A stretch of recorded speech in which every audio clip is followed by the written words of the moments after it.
Assalamualaikum warahmatullahi wabarakatuh. Semoga semua kebaikan terlimpah kepada kita semua. Amin ya rabbal alamin. Dikisahkan Abu Jahil sangat tertarik dengan cincin milik Abu Nawas. Sebenarnya Abu Nawas bersedia menjual cincin itu asalkan harganya 1 dinar. Namun karena Abu Jahil sangat bakhil, ia enggan membelinya dengan harga 1 dinar. Hingga pada suatu kali saat Abu Jahil mencangkul tanah di ladang, tanpa sengaja cangkulnya membentur sebuah benda keras yang mengganggu. Dengan berniat menyingkirkan benda tersebut, ia mengambilnya dan mendapati bahwa benda itu adalah sebuah koin uang 1 dinar. Betapa bahagia hatinya, sehingga ia pun menggosok uang yang sudah karatan itu. Namun kebahagiaannya tidak berlangsung lama. Setelah diperiksa, ternyata uang koin tersebut adalah uang dinar palsu. Rasa kecewa pun menghampiri Abu Jahil. Ia lalu berniat untuk membuang koin itu. Tapi saat hendak membuangnya, tiba-tiba terbesit niat jahat dalam benaknya. Kenapa aku harus membuangnya? Dengan uang ini, aku kan bisa mengelabui Abu Nawas. Aku akan membeli cincin miliknya dengan uang palsu ini. Maka Abu Jahil pun datang menemui Abu Nawas. "Hei Abu Nawas, apakah kamu masih berniat menjual cincinmu?" tanya Abu Jahil. "Ya, masih. Tapi harganya 1 dinar Abu Jahil," jawab Abu Nawas. "Baiklah Abu Nawas, aku bersedia," balas Abu Jahil. Dan tanpa ragu Abu Jahil memberikan uang palsu tersebut kepada Abu Nawas. Abu Nawas pun menerimanya tanpa memastikan keaslian uang itu. Lalu dengan uang tersebut ia membeli daging di pasar. Si penjual daging pun menerima uang dari Abu Nawas tanpa mengecek keasliannya. Dan kemudian penjual daging menggunakan uang palsu itu untuk membeli buah-buahan. Dan esok harinya Abu Jahil pun mendatangi pedagang buah untuk menagih hutang sebanyak 1 dinar. Kawan, kamu kan sudah janji. Katanya hari ini kamu akan melunasi hutangmu," kata Abu Jahil kepada pedagang buah. Dan pedagang buah itu pun kemudian memberikan uang palsu yang diperolehnya dari penjual daging. Dengan hati yang gembira, Abu Jahil pun langsung pulang ke rumah. Namun setelah diperiksa, ternyata uang yang didapatnya adalah uang palsu. Marahlah si Abu Jahil. Ia langsung mengumpat, "Kurang ajar, dia telah menipuku." Dan dengan emosi, Abu Jahil pun pergi menghadap Tuan Hakim untuk mengadukan si pedagang buah. Mendengar keluhan itu, Tuan Hakim langsung memanggil pedagang buah untuk menginterogasinya. "Hei pedagang buah, kenapa kamu membayar hutang pakai uang palsu?" tanya Tuan Hakim. "Ampun Tuan Hakim, saya sendiri juga tidak tahu kalau itu uang palsu. Dan saya mendapatkan uang tersebut dari penjual daging Tuan Hakim," jawab pedagang buah. Tuan Hakim pun kemudian memanggil penjual daging dan menginterogasinya juga. "Penjual daging, apakah benar kemarin kamu membeli buah-buahan pakai uang ini?" tanya Tuan Hakim. "Ya, benar Tuan Hakim," jawab penjual daging. "Memangnya kenapa dengan uang itu Tuan Hakim?" tanya balik penjual daging. "Kamu tahu tidak, uang yang kamu berikan adalah uang palsu," ujar Tuan Hakim. Seketika penjual daging pun terkejut.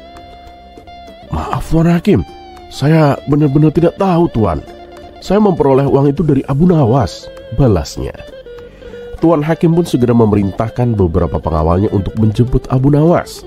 Dan ketika Abu Nawas memasuki ruang sidang, sudah berkumpul Abu Jahil, pedagang buah, dan penjual daging. "Ada apa ini Tuan Hakim?" tanya Abu Nawas dengan heran.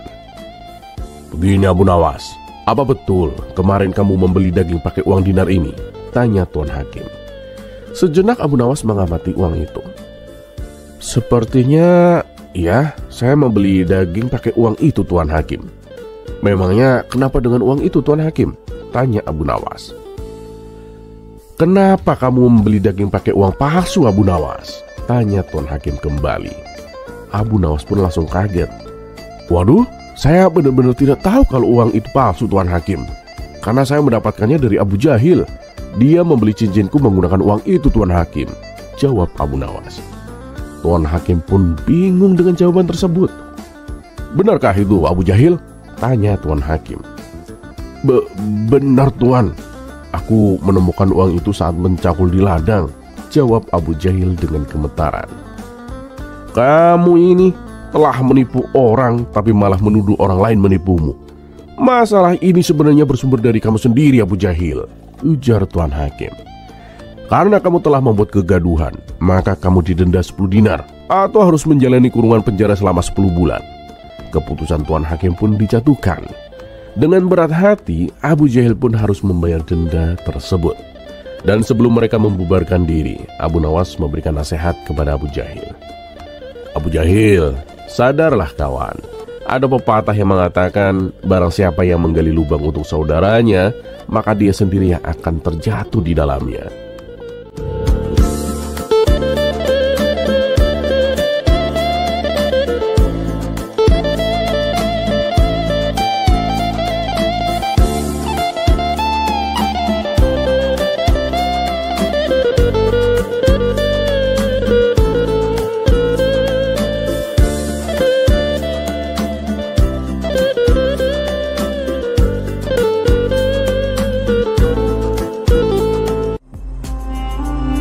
Kisah selanjutnya.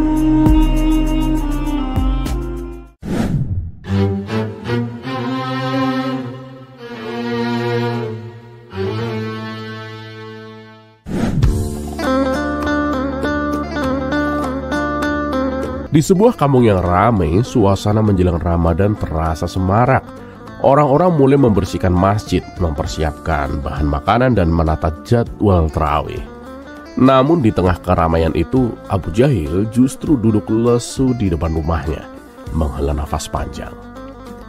Melihat sahabatnya seperti itu, Abu Nawas pun menghampiri. "Wahai Abu Jahil, kenapa kamu cemberut seperti kehilangan separuh isi warungmu?" tanyanya sambil tersenyum. Abu Jahil pun mengeluh. Abu Nawas, Ramadan akan datang, Abu Nawas, dan aku malah merasa terbebani.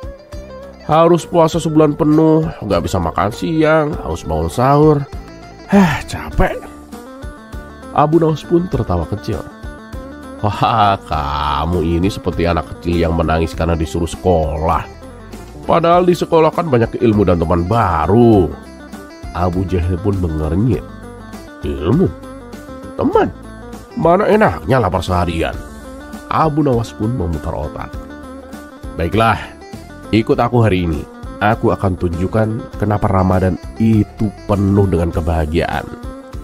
Mereka pun pertama-tama pergi ke pasar, dan di sana seorang penjual kurma meneriakkan dagangannya. "Kurma segar, kurma untuk berbuka puasa." Pembeli pun berdatangan, membeli bukan hanya untuk diri sendiri, tetapi juga untuk sedekah di masjid. Dan tiba-tiba seorang anak kecil menangis karena kehilangan uangnya. Ia ingin membeli kurma untuk ibunya yang sakit. Melihat hal itu, Abu Nawas pun langsung membeli sebungkus kurma dan memberikannya kepada anak itu. Wajah si anak pun langsung cerah. Ia berlari pergi sambil mengucapkan, "Terima kasih paman. Semoga Allah membalas kebaikanmu." Abu Jahil pun tertegun. "Kamu kan tidak kenal anak itu, Abu Nawas. Kenapa kamu membantunya?" Abu Nawas pun tersenyum. "Di bulan Ramadan, kebaikan kecil menjadi besar pahalanya, Abu Jahil. Dan lihatlah wajah anak itu. Apakah itu bukan kebahagiaan yang tulus?" Abu Jahil pun merenung. Ya, aku juga merasa hangat melihat anak itu bahagia." Setelah dari pasar, mereka pun berjalan ke masjid. Para warga bergotong royong. Ada yang mengepel lantai, mengganti karpet, dan menata lampu. Di sudut masjid, anak-anak kecil sedang berlatih azan, sementara ibu-ibu menyiapkan takjil bersama. Tiba-tiba seorang kakek tua terjatuh saat memindahkan kendi air. Abu Jahil pun spontan berlari membantunya. "Kek, hati-hati, berat sekali kendi ini," katanya sambil tersenyum. Kakek itu pun tersenyum lemah. "Terima kasih nak, semoga Allah membalas kebaikanmu. Di bulan Ramadan, membantu sesama adalah pahala yang besar." Abu Jahil pun merasa dadanya hangat. Ia menoleh ke arah Abu Nawas. "Aku merasa senang bisa membantu. Ini perasaan yang aneh, Abu Nawas, tapi menyenangkan." Abu Nawas pun mengangguk. "Nah, itulah Ramadan, Abu Jahil. Ia mengajarkan bahwa bahagia itu bukan cuma soal menerima, tapi juga memberi. Dan saat menjelang sore, mereka berdua pun ikut berbuka puasa di masjid. Azan maghrib berkumandang, dan Abu Jahil meneguk air pertama dengan nikmat. Subhanallah, kata Abu Jahil. Baru kali ini seteguk air terasa nikmat begini. Abu Nawas pun tertawa. Itulah puasa Abu Jahil. Ia membuat kita sadar betapa berharganya hal-hal sederhana yang sering kita remehkan. Abu Jahil pun terdiam lalu berkata, aku baru paham Abu Nawas. Ramadan itu bukan tentang lapar dan haus. Ia adalah tentang hati yang belajar bersabar, tentang tangan yang belajar memberi, dan tentang jiwa yang belajar bersyukur. Abu Nawas pun tersenyum lebar. Benar Abu Jahil, Ramadan itu seperti tamu agung yang membawa banyak hadiah. Nah, tapi hanya mereka yang membukakan hati dengan bahagia yang akan menerima hadiahnya. Abu Jahil pun mengangguk mantap. Kalau begitu, mulai sekarang aku akan menyambut Ramadan dengan hati yang bahagia, Abu Nawas. Dan Abu Nawas pun menambahkan sambil tersenyum nakal. Dan jangan lupa Abu Jahil, traktir aku kolak di hari pertama. Mereka berdua pun tertawa bersama, siap menyambut Ramadan dengan hati yang penuh sukacita.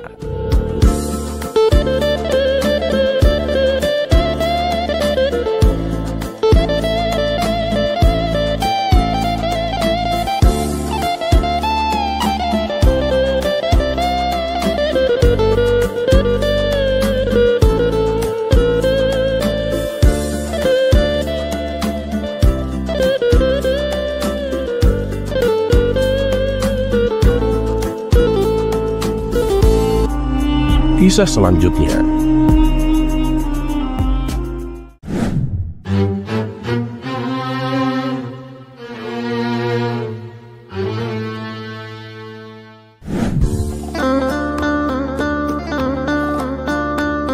Dikisahkan, suatu ketika ada seorang yang buta huruf datang kepada Abu Nawas dengan membawa sepucuk surat yang telah diterimanya. Orang buta huruf itu meminta Abu Nawas untuk membacakannya. Abu Nawas mengambil surat tersebut dan melihatnya. Tetapi karena ia sendiri tidak mengerti satu kata pun dari isi surat itu, ia mengatakan kepada pria itu, "Waduh, maaf Tuan, tapi saya tidak bisa membaca surat ini." Mendapati Abu Nawas tidak mau membacakan surat itu, ia pun marah. Dengan emosi ia berkata, payah kamu Abu Nawas, baca surat aja nggak bisa kamu. Nggak malu sama sorban yang kamu pakai itu." Abu Nawas kemudian melepaskan sorban dari kepalanya sendiri dan meletakkannya di kepala orang itu, seraya berkata, "Nih, sekarang kamu pakai sorban ini. Kalau memang sorban ini bisa memberi pengetahuan, coba baca suratmu itu." Demikianlah akal cerdik Abu Nawas. Ia mengingatkan orang buta huruf itu bahwa pengetahuan dan kemampuan untuk membaca tidak datang secara instan hanya dengan memakai sorban, tetapi harus diperjuangkan dan dipelajari dengan sungguh-sungguh. Apapun itu, kamu harus berjuang dan bersungguh-sungguh.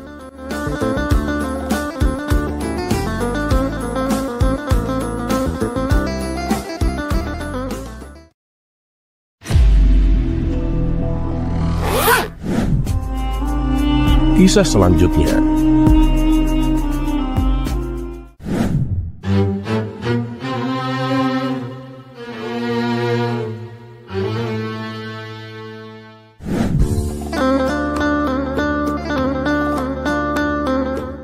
Pada suatu hari, Baginda Raja Harun Ar-Rasyid mendengar kisah tentang celana cingkrang yang sedang menjadi tren di kalangan masyarakat saat ini. Celana ini dipakai dengan alasan agar lebih mudah bergerak dan lebih religius. Baginda Raja yang penasaran kemudian langsung memanggil Abu Nawas untuk berdiskusi tentang hal ini. "Abu Nawas, sebenarnya sudah lama aku ingin menanyakan hal ini kepadamu. Tapi ya sudahlah. Begini Abu Nawas, aku ingin tahu, apa pendapatmu tentang hukum sholat memakai celana cingkrang? Apakah benar begitu?" Tanya Baginda Raja mulai pembicaraan. Abu Nawas tersenyum dan kemudian menjawab, "Paduka, pertanyaan Paduka ini sungguh menarik. Tentang celana cingkrang ini memang sudah menjadi bahan perbincangan di mana-mana Paduka.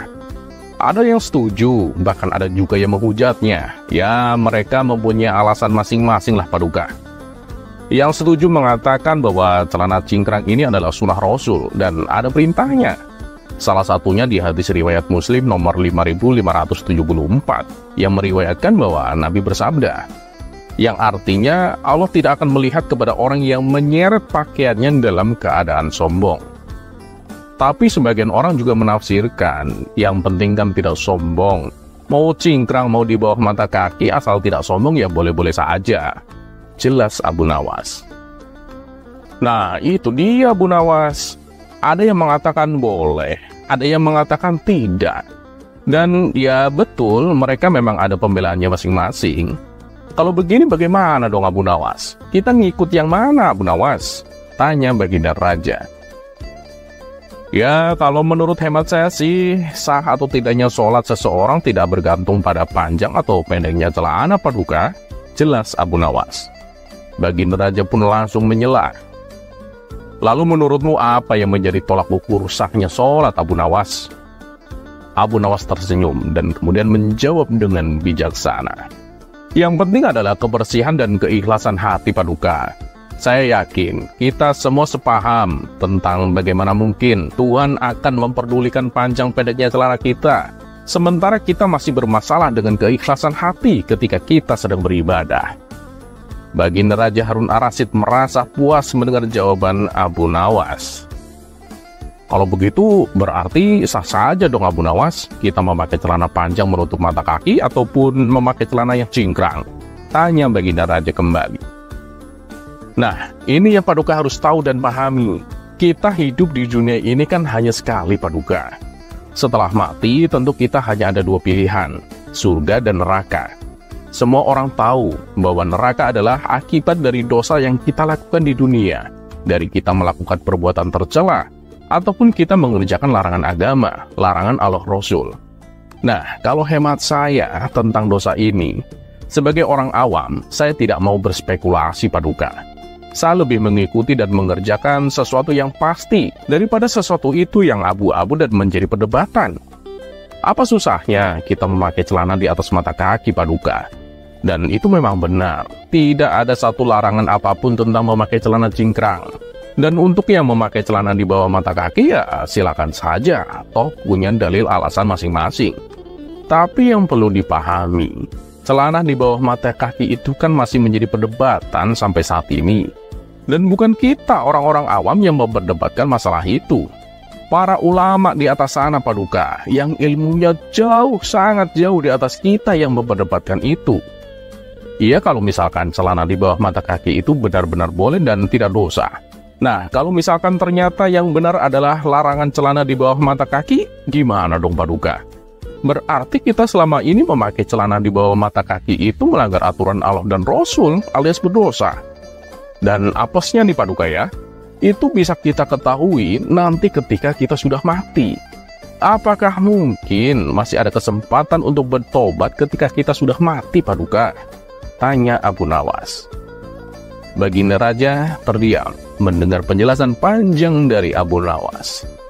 Ya, benar Abu Nawas. Kita sebagai orang awam beribadah yang pasti-pasti saja, yang pasti boleh dan yang pasti tidak melanggar larangan Allah dan Rasul.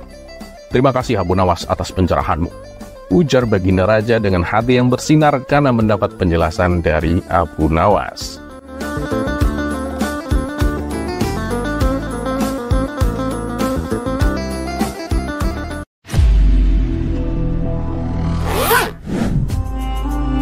Kisah selanjutnya.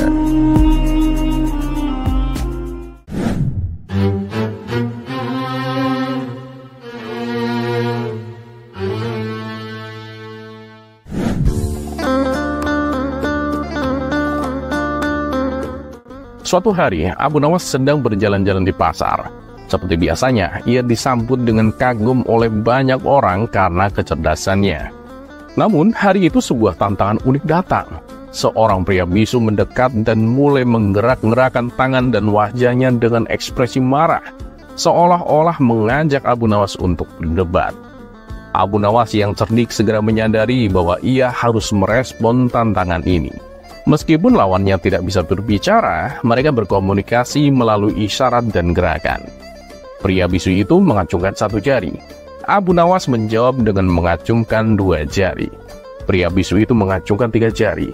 Abu Nawas dengan tenang mengangkat kepalan tangannya. Orang-orang di sekitar semakin penasaran dengan apa yang sedang terjadi. Pria bisu itu kemudian membuat gerakan melingkar dengan tangannya seolah-olah menggambarkan sesuatu. Abu Nawas menjawab dengan menunjuk ke arah tanah. Pria bisu itu menggelengkan kepala dengan keras lalu menunjuk ke arah langit. Abu Nawas pun tersenyum dan mengangguk tanda mengerti. Setelah beberapa saat, pria bisu itu tanpa ragu mengangguk. Orang-orang di sekitar tertawa dan terhibur oleh pertunjukan yang baru saja mereka saksikan, walaupun tanpa mereka tahu apa yang sedang Abu Nawas debatkan dengan orang bisu itu. Seorang teman Abu Nawas yang penasaran kemudian bertanya, "Abu Nawas, apa sih sebenarnya yang kalian bicarakan tadi? Aku lihat seperti perdebatan yang sangat serius." Abu Nawas tertawa dan menjelaskan, awalnya kan dia mengajukan satu jari, artinya dunia ini hanya ada satu Tuhan. Lalu saya menjawab dengan dua jari, artinya Tuhan menciptakan dua alam, dunia dan akhirat. Ketika dia mengacungkan tiga jari, artinya adalah tiga unsur utama, manusia, hewan, dan tumbuhan. Saya menjawab dengan kepalan tangan, yang berarti kita semua berada di bawah kekuasaan Tuhan yang satu. Nah, ketika dia menggambarkan dunia dengan tangannya, saya menjawab dengan menunjuk ke arah tanah, artinya segala sesuatu berasal dari bumi. Ketika dia menunjuk langit, saya setuju bahwa Tuhan mengawasi kita dari atas.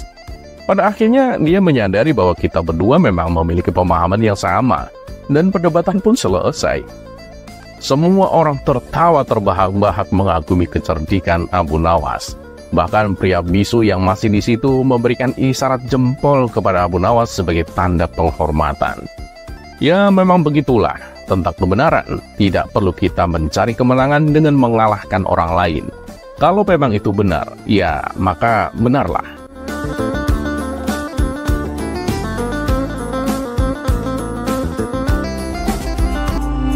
Kisah selanjutnya.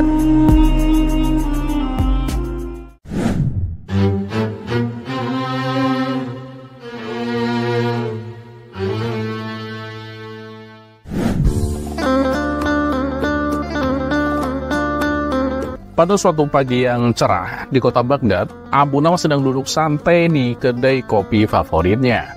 Ia menikmati secangkir kopi hangat sambil mengamati orang-orang yang berlalu lalang. Tiba-tiba ia melihat sekelompok orang yang berkumpul dan tampak berdebat dengan serius. Rasa penasarannya pun muncul dan Abu Nawas mendekati kerumunan itu. Di tengah kerumunan, seorang pria berjenggot tebal sedang berbicara dengan lantang. "Rokok itu haram, tidak ada manfaatnya sama sekali dan hanya membahayakan kesehatan," katanya. Seorang pria lain yang tampak sebagai perokok berat dengan sebatang rokok di tangannya membantah. "Woi, nggak bisa begitu dong. Rokok itu membantu menenangkan pikiran, dan toh banyak orang yang menikmatinya." Abu Nawas dengan senyum lebar di wajahnya pun menyapa. "Saudaraku, apa yang sedang kalian perdebatkan ini?" Pria berjenggot tebal itu pun menjawab, "Kami sedang mendiskusikan apakah rokok itu haram atau tidak. Nah, kalau kamu Abu Nawas, apa pendapatmu?" Abu Nawas pun mengangguk bijak lalu berkata, "Baiklah, ayo kita lihat masalah ini dari sudut pandang yang berbeda. Nah, sekarang apakah ada yang tahu hukum makan roti dengan susu?" Kerumunan itu terdiam, lalu salah satu dari mereka menjawab, "Tidak ada Abu Nawas, itu sih perkara mubah, boleh-boleh saja dilakukan." Abu Nawas pun tersenyum dan melanjutkan, "Lalu bagaimana dengan naik unta di sore hari?" Kembali kerumunan terdiam. Pria berjenggot tebal pun menjawab, "Ya, tentu saja tidak ada hukum yang melarangnya lah Abu Nawas." Abu Nawas pun tertawa kecil dan berkata, "Nah, jika hal-hal sederhana seperti itu tidak ada hukumnya, kenapa kita tidak melihat rokok dengan cara yang sama? Rokok, roti dengan susu, atau naik unta di sore hari tidak disebutkan secara khusus dalam Al-Quran maupun Al-Hadis. Yang penting adalah niat dan dampaknya." Tapi Abu Nawas, rokok itu kan jelas merugikan kesehatan. Bukankah sesuatu yang merugikan itu harus dihindari? Tanya pria berjenggot tebal. Abu Nawas pun mengangguk setuju. Iya, itu benar saudaraku. Tapi ingatlah, banyak hal yang jika berlebihan juga merugikan. Minum kopi terlalu banyak bisa membuat jantung berdebar-debar. Tetapi apakah kita akan melarang kopi? Pria perokok yang tadi berdebat tersenyum lebar karena merasa didukung oleh Abu Nawas. Tuh, lihat, Abu Nawas saja setuju denganku. Tapi Abu Nawas mengangkat tangannya, meminta semua orang untuk mendengarkan. Tunggu dulu, aku belum selesai. Sebaliknya, kita juga harus bijak. Jika kita tahu sesuatu yang tidak baik untuk kita, maka kita harus menguranginya. Jadi, rokok itu tidak haram, tapi juga tidak bijak untuk dikonsumsi secara berlebihan. Semua orang terdiam, merenungkan kata-kata Abu Nawas. Dengan nada jenaka, Abu Nawas menambahkan, dan ingat, jika kalian ingin merokok, lakukanlah jauh dari orang yang tidak merokok. Sebab tidak semua orang itu suka roti dengan susu, dan pastinya tidak semua orang juga suka dengan asap rokok. Kerumunan itu tertawa terbahak-bahak. Pria berjenggot tebal dan perokok berat itu pun saling tersenyum, menyadari bahwa mereka bisa bersepakat untuk sependapat dengan cara yang damai dan penuh dengan humor. Kisah selanjutnya.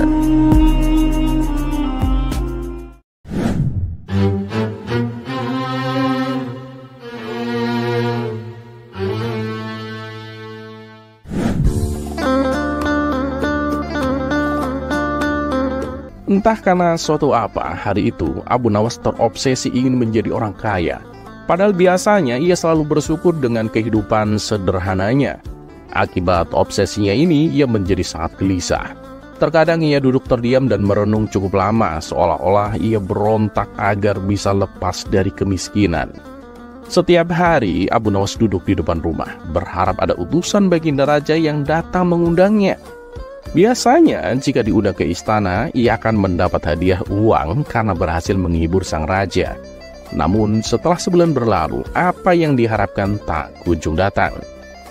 Hingga pada suatu hari, Abu Nawas mendengar bahwa raja membuat sayembara. Siapapun yang bisa menangkap seekor harimau akan diberi hadiah uang yang banyak. Menurut kabar yang beredar, harimau tersebut seringkali menyerang warga yang melintas sehingga membahayakan nyawa manusia. Abu Nawas yang tergiur dengan hadiah yang dijanjikan berniat mengikuti sayembara tersebut. Abu Nawas berpikir mungkin ini adalah kesempatan baginya untuk mendapatkan kekayaan dan kemuliaan. Tanpa menunggu lama, pada hari itu juga Abu Nawas segera berangkat menuju istana. Setibanya di sana, ia mengatakan kepada sang raja bahwa ia ingin mengikuti sayembara tersebut. Tentu saja hal ini membuat Baginda Raja terkejut. "Kamu serius, Abu Nawas? Apa kamu nggak tahu, yang akan kamu hadapi itu bukan manusia, tapi seekor harimau yang ganas dan liar. Dia itu tidak bisa dikelabui dengan akal cerdikmu, dan dia juga tidak peduli apakah kamu cerdik atau tidak," tutur Baginda Raja. Ia juga memberitahu Abu Nawas bahwa ada orang yang sudah mencobanya, tapi ia malah mati mengenaskan dan menjadi santapan harimau. Namun apa yang dikatakan sang raja tak membuat Abu Nawas mengurungkan niatnya. Ia tetap bertekad ingin mengikuti sayembara yang diadakan sang raja. "Baiklah Abu Nawas, kalau kamu memang bersikeras, aku tak bisa menolaknya. Tapi ingat, apapun yang akan menimpamu, jangan suruh aku bertanggung jawab," ujar Baginda Raja. Kemudian Abu Nawas mempersiapkan diri dengan membawa perlengkapan berburu seperti jaring, tombak, dan pisau. Maka berangkatlah Abu Nawas ke hutan tempat harimau itu biasa muncul. Setibanya di hutan, Abu Nawas mencari jejak harimau dengan teliti. Sampai akhirnya ia menemukan sebuah gua yang diduga menjadi sarang harimau tersebut. Abu Nawas pun lalu bersembunyi di dekat gua sambil menunggu harimaunya keluar. Dan benar saja, tidak lama kemudian harimau itu muncul dari dalam gua. Melihat hal itu, Abu Nawas pun segera melemparkan jaringnya tepat ke arah harimau tersebut. Ia berharap dapat menangkapnya dengan mudah, namun nasib malang menimpanya. Harimau itu berhasil lolos dari jaringnya dan berbalik mengejar Abu Nawas dengan penuh amarah. Abu Nawas pun langsung berlari sekuat tenaga sambil berteriak minta tolong. Ia berharap ada orang lain yang datang untuk menolongnya. Tapi di hutan itu tidak ada seorang pun kecuali dirinya. Abu Nawas terus berlari sampai ia tiba di tepi jurang yang dalam. Abu Nawas tidak punya pilihan lain kecuali harus melompat ke bawah jurang. Karena ini adalah pilihan satu-satunya, ia terpaksa terjun ke bawah. Untunglah nasib masih berpihak kepadanya. Badannya tersangkut pada sebuah pohon yang tumbuh di dinding bebatuan. Ia pun lalu berpegangan pada pohon itu agar tidak terjatuh ke dasar jurang. Dalam hati, ia bersyukur atas pertolongan Allah yang diberikan kepadanya. Namun bahaya belum berakhir. Harimau itu masih mengintainya dari atas jurang.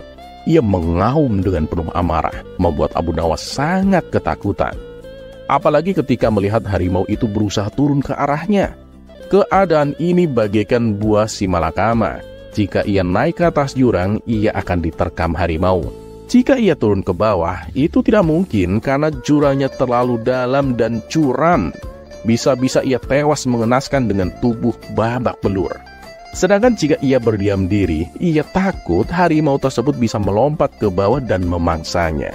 Abu Nawas pun hanya bisa pasrah sambil memejamkan matanya. Di saat itulah ia merenungi atas kejadian yang menimpanya.